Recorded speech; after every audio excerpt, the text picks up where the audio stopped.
Hello po, meron po kaming binibenta dito, farm lot for sale. So along Barangay Road po siya. Ito po yung entrance. Ayan. So may irrigation po siya. Ayan, makikita nyo naman po. Malinis yung tubig.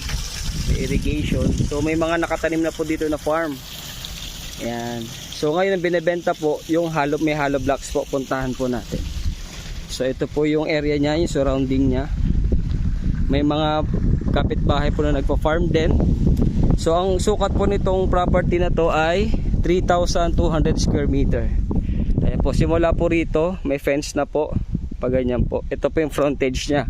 So ito po yung pinaka access road papasok po ng property. So may view po kayo ng mga bundok dyan.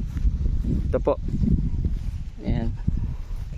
So may fence na po yan. Kung makikita nyo may barbed wire na po. Tapos hanggang doon po yun sa may mangga. So nakapasok po yung puno ng mangga dito sa 3,000. Yan po, papapunod sa likod po hanggang doon. Pahaba po siya. So yan po ang binibenta namin dito na property. Located po ito sa San Marcelino, Zambales.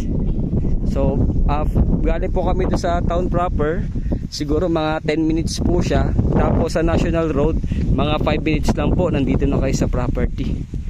So ideal po to for farming. Ayan, may irrigation po siya. Ayan po.